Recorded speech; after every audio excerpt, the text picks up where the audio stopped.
11절 함께 읽겠습니다.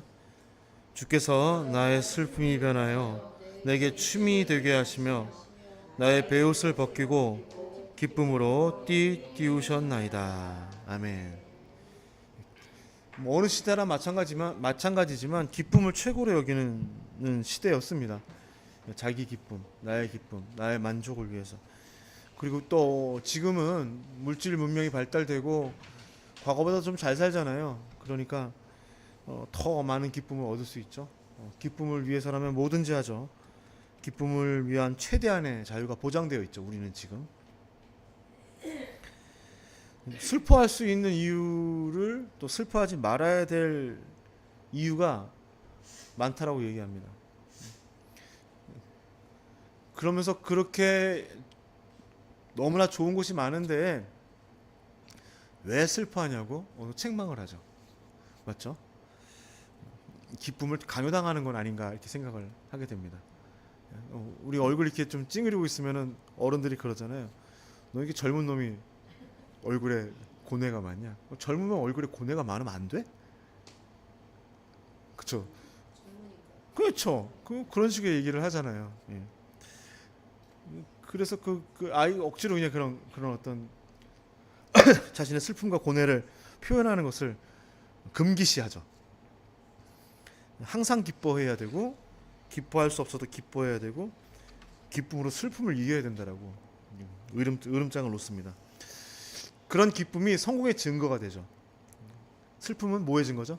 패배자의 증거가 됩니다. 예. 울고 싶어도 울지 못하고 슬픔이 있어도 슬퍼하지 못하고. 왜냐하면 눈물은 패배자의 증거이고 슬픔은 실패자의 증거이기 때문입니다. 최후의 어떤 사람이 되기 위해서? 최후의 웃는 사람이 되기 위해서. 내가 그런 사람인 것을 드러내기 위해서 어떻게 해서든지 울지 않으려고 합니다. 또 그런 슬픔은 전염성이 또 강하다고 해요. 내가 기분이 안 좋으면 옆 사람에게까지 그 슬픔이 전달된다고 그러죠. 그러니까 소위 몸을 망치지 않기 위해서, 분위기를 망치지 않기 위해서 우리는 그런 슬픔을 또 어떻게 해요? 가리고 숨기고 감춰야만 됩니다. 어쩌면 이 시대를 살아가는 사람들이 그들이 누릴 수 있는 그 기쁨만큼 그 기쁨 아래 감춰져 있고 억눌려 있는 슬픔들이 더 많지 않은가 생각을 해봅니다. 안 그런가요? 누군가를 위해서 또 스스로를 위해서 감정적인 자유, 나의 슬픔의 자유를 잃어버린 현대인은 굉장히 많이 아프죠. 우울증. 우울증이 아주 대표적인 예라고 저는 생각합니다. 그 가면성 우울증이라고 얘기하는 게 있거든요. 마스크드 디프레션이라고 얘기하는 거죠. 겉으로는 아무 일 없는 듯이 웃고 있는데 속은 다 어떻게 돼요? 다 골마 터져 있는 상태죠. 예, 웃고 있는데 웃는 게 아니야. 속이 스마일 우울증이라고도 부르는데, 이 질병이 어떤 데서 많이 나타나냐면 이렇게 기쁨을 강요당하는 사회, 또 나의 어떤 속에 있는 그런 감정들을 드러내는 것을 굉장히 나쁘다라고 생각하고 꺼려하는 그런 문화나 또 직업에서 많이 나타난다고 합니다. 항상 손님을 기쁘게 맞이해야 되는 어떤 사람들, 그런 사람들에게도 나타나겠고, 또 아까 말씀드린 것 같이 한국과 같이 젊은 놈이니까 항상 웃어야 된다라고 하는, 또 아니면은 당신은 누구 뭐니까 뭐뭐 해야 되고, 목사니까 또는 뭐 집사니까 해야 된다는 거. 그렇게 되면 어떻게 될까요? 얼굴은 웃고 있는데 이제 몸은 다 썩어 들어가는 거죠. 두통이 생기고, 편두통, 또 소화불량이나 가슴이나 뭐 그런 여러 가지 질병들이 나타나죠. 엄마 아빠라서 울고 싶어도 웃어야 되고, 또 교회에서는 억지로 밝은 표정을 지어야 되고, 직장에서는 힘들고 괴로워도 아무렇지도 않은 표정을 지어야 됩니다. 그것이 성공한 승자의 모습이고, 교회에서는 믿음이 좋은 사람의 모습이기 때문입니다. 그런데 성경은 어떻게 되어 있나요? 성경에는 수많은 슬픔과 눈물에 대해서 기록하고 있습니다. 그것이 어떤 이유로 그런 슬픔과 눈물을 겪었는지 모르겠지만, 어떤 이유든지 상관없이 성경 속에서 하나님을 만났던 사람들, 그 사람들은 하나님 앞에서 자기 마음 속에 있었던 그 모든 슬픔과 그 모든 불평과 또 그 모든 억울함들을 아낌없이 다 쏟아냈다는 사실입니다. 왜냐하면 그들은 하나님 안에서 자유로운 사람들이었기 때문입니다. 단지 몸만이 자유로운 것이 아니라 영혼만이 자유로운 것이 아니라 그들의 감정까지도 자유롭게 표현할 수 있는 진정한 자유를 누렸던 사람이기 때문입니다. 자유란 몸의 자유, 뭐 영혼의 자유 다 좋겠지만 뭐까지 포함해요? 여러분 감정의 자유까지 포함을 합니다. 그리고 그 감정의 자유는 부정적인 감정, 슬픔에 관련된 것까지 그 슬픔을 자유롭게 표현할 수 있는 것까지 포함합니다. 그래서 오늘 그 이야기를 함께 나누려고 합니다. 하나님께서 우리에게 주신 자유는 감정적인 자유를 포함하고 있습니다. 명심하십시오. 그것은 이제 우리들이 느끼는 부정적인 감정을 표현할 수 있는 자유를 말합니다. 특별히 오늘 말씀드리는 슬픔에 대해서는 더 그렇습니다. 교회에서 지금 어떻게 자유롭다고 하는 교회와 그리스도인들이 어떻게 슬픔을 다루고 있는지 한번 살펴보세요. 목사들이 이렇게 말하죠. 흔히 뭐 애통하는 자는 복이 있나니 그들이 위로를 받을 것이며 이렇게 얘기를 하면서 이 애통이라는 말, 이 모닝이라는 이 애통이라는 말을 분석을 합니다. 두 가지로 나눠요. 어떻게 가르쳤냐면 들었을 겁니다. 애통함에는 슬픔에는 두 가지가 있다. 육적인 애통함과 영적인 애통함이 있다. 이렇게 얘기를 하죠. 육적인 슬픔은 나의 이기적인 욕심이 이루어지지 않았을 때 겪게 되는 슬픔이고, 또 영적인 슬픔은 하나님과 관련된 죄악과 나 자신의 어떤 그런 문제점에 대한 어떤 슬픔이다. 이렇게 나누죠. 그리고 그리스도인들은 어떨 때 슬퍼해야 된다? 육적인 슬픔이 아니라 어떤 슬픔? 영적인 것에만 슬퍼할 수 있어야 된다. 자신의 죄와 세상의 어떤 그런 구원받지 못한 영혼들에 대한 그런 애통함, 그것이 성경이 말하고 있는 복을 받는 슬픔이다라고 이렇게 이야기를 합니다. 이 거짓말입니다. 그렇죠? 아시겠어요? 그러니까 뭐든지 육적이고 영적이고 뭐 쓸데없이 분별하는 그런 가르침이 있다면요, 그 사람은 분명히 의심해 보세요. 뭐 상관없어. CBS에서 뭐가 나오건 뭐 오늘이 TV에서 뭐가 나오건 다 상관없어요. 다 그 내용들을 자꾸 이렇게 분류하잖아요. 명쾌하게 들리고 분명하게 들리잖아요. 그렇죠? 이해하기 쉽잖아요. 그 이해하기 쉬운 게 아니라 이렇게 말할게요.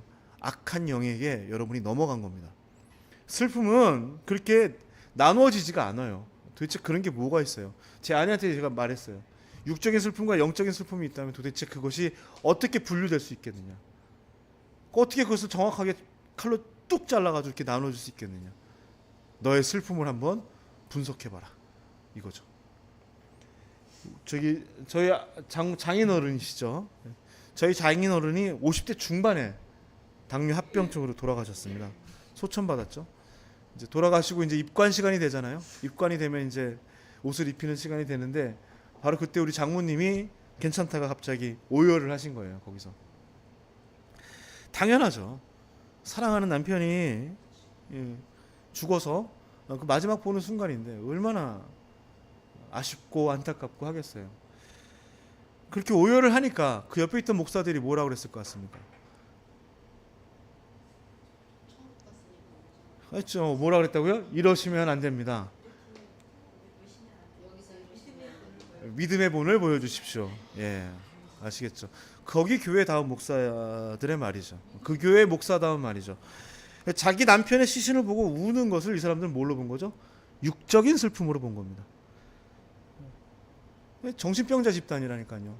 도대체 이건 분명히 하고 넘어가야 돼요. 그렇게 말하고 또 그렇게 가르치고 그런 슬픔, 그런 영적인 슬픔이 따로 있으니까 영적인 것에만 슬퍼할 수 있는 것이 진정한 믿음이라고 말하는 그 집단이 있다면 정신병자 집단입니다. 도대체 그러니까 그 슬픔 자체를 영적이고 육적이고 두 가지로 나눌 수 있다라고 생각하는 것이, 믿음으로 그 슬픔을 어떤 억제하고 믿음이 있기 때문에 나는 울지 말아야 된다고 하는 그것 자체가 정신이 나간 겁니다. 시편을 보게 되면 그 시편의 노래를 통해서 자기 마음에 있는 그 모든 울분과 그 눈물을 다 쏟아내는 인물이 하나 있죠. 다윗이라는 인물입니다.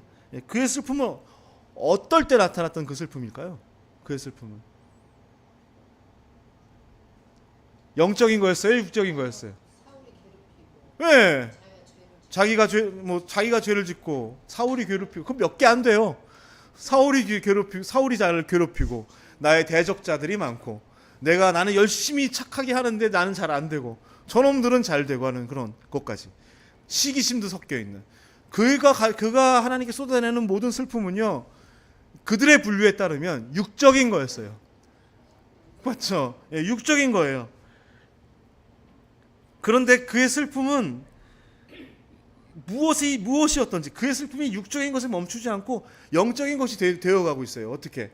그 슬픔을 누구 앞에 쏟아놓고 있기 때문에? 하나님 앞에 쏟아놓고 있기 때문입니다. 분류에 따르면 육적인 슬픔이 어디로 이어져요? 영적인 슬픔으로 이어지게 됩니다. 중요한 것은, 여기서 제가 말씀드린 건, 중요한 것은 그가 그 슬픔을 하나님 앞에서 솔직하게 표현할 수 있다는 것이 가장 중요한 겁니다. 거기서 새 힘을 얻고 거기서 위로를 받게 되기 때문입니다. 어쩌면 다윗은 하나님 앞에서 감정적으로 자유로운 자유인이었습니다. 하나님께서 우리에게 그런 자유를 허락하셨습니다. 왜? 슬픔은 저주가 아니라 축복이기 때문에. 슬픔은 우리의 한계를 인정하는 축복입니다. 슬퍼하지 않으면 우리가 가지고 있는 우리 자신의 한계점을, 또 부족함을 인정할 수가 없습니다. 슬퍼하지 않는 사람은 하나님입니다. 하나님도 슬퍼했는데 실은 자기가 하나님보다 더 대단한 사람이 되겠다는 것입니다. 살다 보면 슬플 때가 있죠. 당연하죠. 아니요, 삶은 그냥 고통 그 자체예요. 일이 안 풀리고 계획이 수포로 돌아가고 원하지 않는 일이 일어났을 때 우리는 슬퍼합니다. 때로는 아무것도 아닌 우리 자신에 대해서, 같은 잘못을 반복하는 우리 자신에 대해서 슬퍼합니다. 그 슬픔을 통해서 우리가 울면서 우리는 무엇을 느끼죠? 우리가 그냥 인간일 뿐임을 느끼게 되죠. 애통함, 슬픔이란 우리가 가진 인간성을 경험하고 인정하는 아주 긍정적인 행동입니다. 그런데 그 교회에서는 그러지를 않아요. 자기 슬픔을 표현하는 것 자체를 뭐라 그래요? 아까 말씀드린 것 같이 믿음이 부족하고 성숙하지 못한 것으로 취급합니다. 그런 슬픔을 절대로 나타나지 못하도록 억누르죠. 또 슬픔을 함부로 분류해서 이건 슬퍼해도 되고 이건 슬퍼하지 말아야 된다라고 제한하죠. 어떤 일이 발생하죠? 어떤 일이 발생할 거예요? 우울증 같은 어떤 그런 일들 발생하겠지만 또 한 가지 문제점이 또 있어요. 뭐냐면 슬픔이란 감정을 내가 어떻게 할지 몰라요? 처리할 줄을 몰라요. 이걸 어떻게 처리할지를 몰라요. 갑자기 멀쩡하다가 그게 확 터져버리면 무시무시한 일이 발생하게 되죠. 예. 예. 높은 데서 떨어져 버리거나, 그렇죠? 연탄가스를 마시고 죽거나, 아니면 다른 상대에게 그 분노를 표출하게 되죠. 그런 행동들, 분류하고 통제하고 억압하고 억누르는 그 모든 것들이 하나님께서 자유롭게 하신 우리의 감정들을 다시 억누르려는 죄악된 모습들입니다. 저는요, 교회와 그리스도인들이 진정한 자유를 가지고 있다면 누군가를 사랑하고 누군가에게 선을 베푸고 누군가에게 그리스도의 모습들을 보여주기 원한다면 제일 먼저 겪어야 될 관문은 슬픔이라는 관문을 겪어야 된다고 생각합니다. 그것이 제일 먼저입니다. 나의 슬픔을 인정할 수 있는 사람만이 진정으로 누군가의 슬픔에 함께할 수 있습니다. 맞죠? 가난한 사람을 도우며 진짜 슬퍼하고 함께 아파하며 도울 수 있는 사람이 되기 원한다면 나의 슬픔을 알고 있어야 되겠죠. 나의 슬픔을 바르게 표현할 수 있는 사람이 누군가가 표현하는 그 슬픔도 어떻게 할 수 있어요? 받아줄 수 있겠죠. 나의 슬픔도 제대로 처리하지 못하고 그것을 표현할지 모르는 사람은요, 어떻게 반응해요? 누가 막 슬퍼하고 그럴 때, 너 왜 그런 생각을 가지고 있니? 너 그런 생각을 가지고 있으면 하나님이 기뻐하실 것 같아? 이런 식으로 이야기를 하죠. 그 사람이 잃어버리고 있어요. 그 순간 하나님은 그 사람의 그 슬픔을 통해서 찬양받고 있고 그 슬픔을 함께하고 계신다는 그 사실을 모르죠. 교회와 그리스도인은 슬퍼할 줄 알아야 됩니다. 진짜 눈물을 흘릴 줄 알아야 하며 그 슬픔을 표현할 줄 알아야 됩니다. 바로 그런 사람이 되십시오. 슬픔은 슬픔으로 끝나지 않습니다. 슬픔은 기쁨을 향한 통로가 됩니다. 슬픔을 통해서 우리는 무너집니다.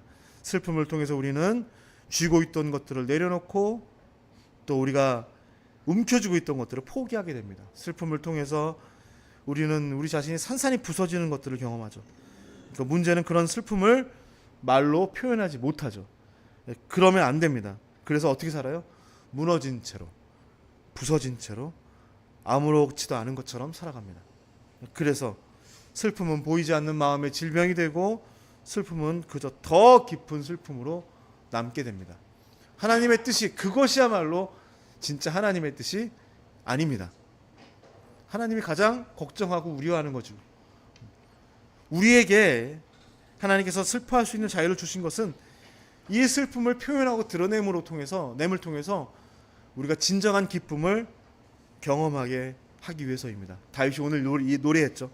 주께서 내 슬픔이 춤이 되게 하셨고 내 베옷을 벗기고 기쁨의 옷을 입혀주셨습니다. 그가 슬퍼하지 않았다면, 그 슬픔을 하나님 앞에서 표현하고 토해내지 않았다면 그는 기쁨도 알지 못하고 춤을 추지도 못했을 것입니다. 헨리 나우에는 춤추시는 하나님이라는 책에서 이렇게 말하죠.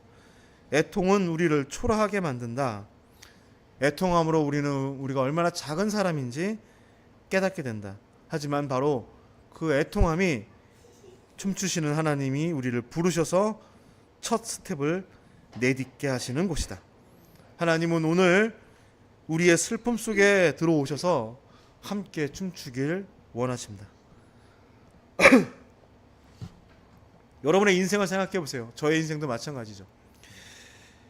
어쩌면 우리가 만들어낸 무대 위에서 우리들이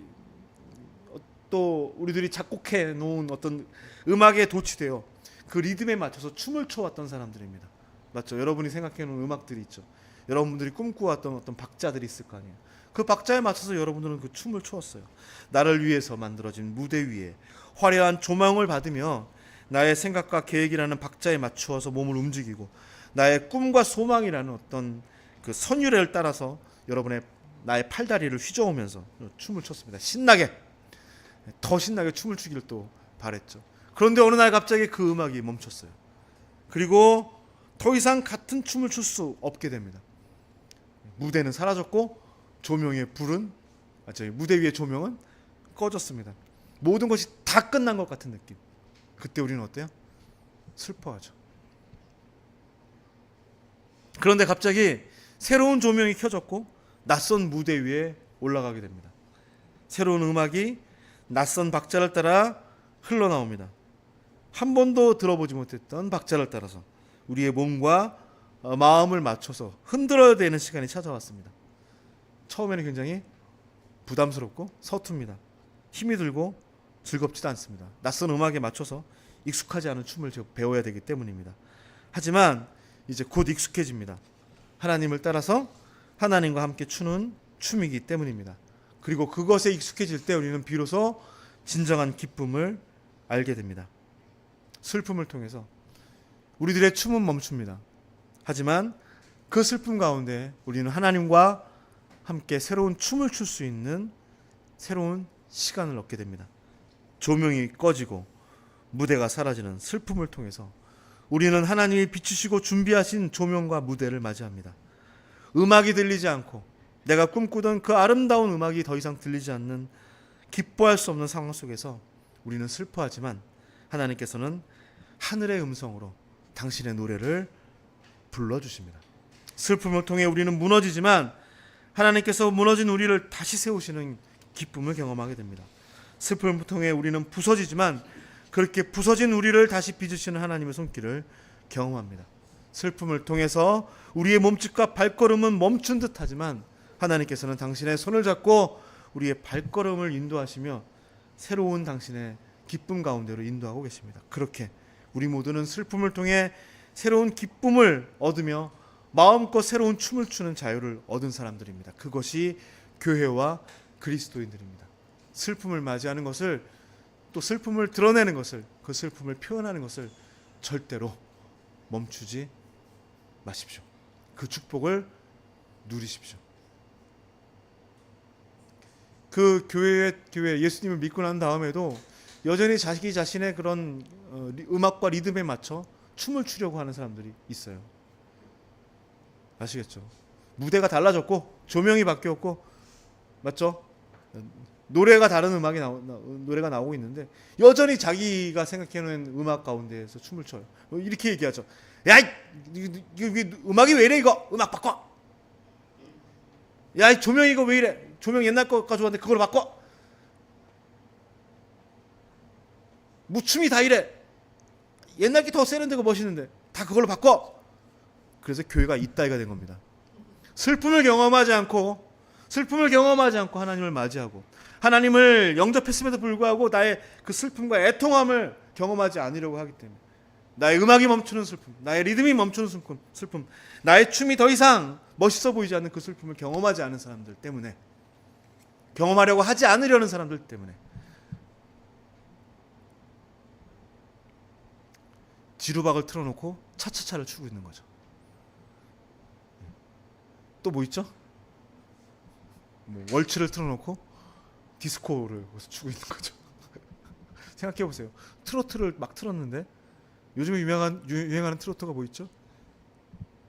트로트를 틀고 트로트 노래를 부르고 있는데 트로트 뽕짝에 맞춰 힙합 댄스를 추고 있는 사람들 한번 생각해 보십시오. 그러니까 그렇게 이상한 거죠.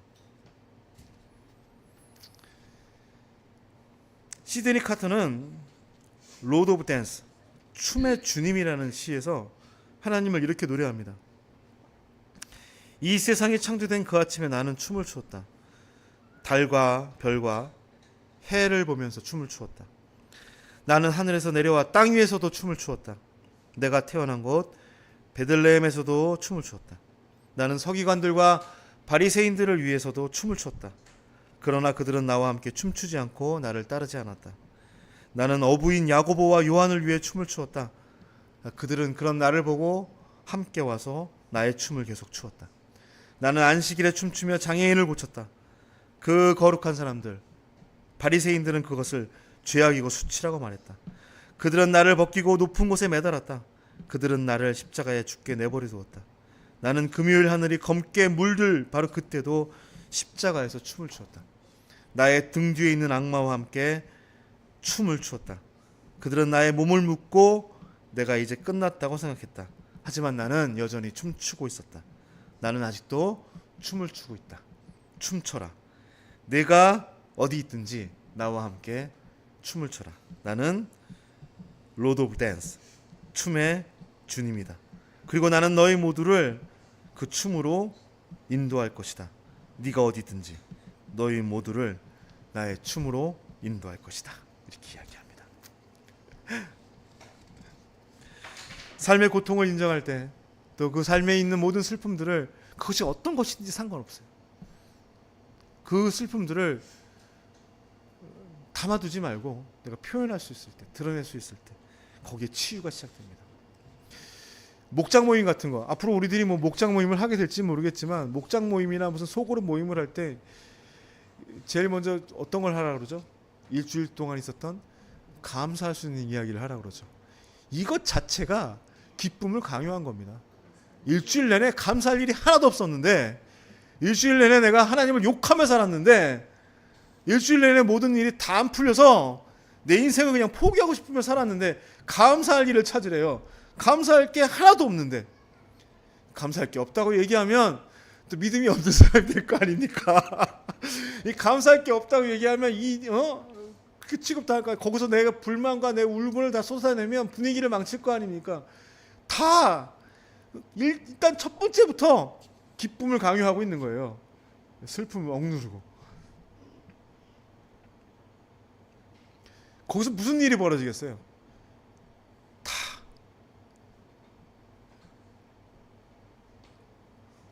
우울증 천지죠. 삶의 고통을 인정할 때, 여러분의 슬픔을 표현할 수 있을 때, 바로 거기서 하나님의 치료가 나타납니다. 고난은 피해가는 것이 아니라 통과할 때 있고, 통과할 때 치유가 있고, 비어있는 자리를 그대로 받아들이고 하나님을 나의 그 슬픔의 자리로 모셔드릴 때, 거기서 우리는 희망으로 춤출 수 있습니다. 슬픔에서 시작되는 춤. 하나님은 우리와 함께 춤추기 위해 우리에게 슬퍼할 수 있는 자유를 허락하셨습니다. 그것을 경험하는 저와 여러분 되기를 축원합니다. 슬퍼하는 자유를 얻은 사람만이, 슬퍼할 수 있는 자유를 얻은 사람만이 하나님이 가르치는 춤을 배우고, 슬퍼할 수 있는 자유를 얻은 사람만이 하나님과 함께 춤을 출 수 있습니다. 오늘 그 자유가 여러분에게 주어졌습니다. 슬퍼할 때 슬퍼하시고, 울고 싶을 때 우시고, 나의 슬픔을 표현하고 싶을 때 언제든지 표현할 수 있는, 그 슬픔 안에 우리 안에 있는 모든 부족함과 연약함들을 다 인정할 수 있는 시간이 되길, 하나님이 예비하신 새로운 춤으로 들어가시는, 기쁨으로 들어가는 그 시간이 되기를 간절히 축원합니다. 그렇게 슬퍼할 수 있는 자유를 마음껏 누리는 저와 여러분 되기를 간절히 축원합니다. 함께 기도하겠습니다. 나의 삶이 하나님으로부터 온 것이라면 이것을 가지고 내가 끝까지 달려가겠습니다. 어렵고 힘들고 괴롭고 원하지 않는 것이고 또 이것이 바라지 않는 것일지라도 내가 끝까지 달려가려고 합니다. 그 가운데 나의 슬픔은 깊어지고 또 내 마음의 애통함은 점점 더 쌓여지고, 하지만 나의 슬픔을 춤으로 바꾸실 당신을 기대하며 바라다 봅니다. 어쩌면 내가 가장 슬퍼할 때에 내가 하나님과 새로운 기쁨을 누릴 수 있는 가장 큰 기회이며, 내가 깊은 애통함에 빠져 있을 때에 내가 하나님과 기쁨의 춤을 출 수 있는 가장 멋진 순간임을 기억하게 하여 주시옵소서. 우리 앞에 새롭게 놓여진 새로운 무대와 그 조명 앞에 하나님이 부르시고 하나님이 연주하시는 그 음악에 맞추어 나의 몸을 흔들고 나의 가슴을 흔들고 나의 손과 발을 움직일 수 있는, 그것을 연습하고 배워가는 우리가 되게 하여 주시옵소서.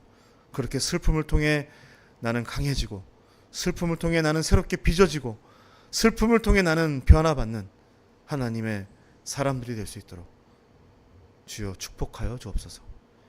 이제는 우리 주 예수 그리스도의 은혜와 하나님 아버지의 무한한 사랑과 성령님의 감동 감화 역사하심이 슬픔의 자유를 마음껏 경험하기를, 마음껏 누리기를 축원하는 새로운 교회의 모든 성도들 가운데 지금부터 영원토록 함께하기를 간절히 축원하옵나이다. 아멘.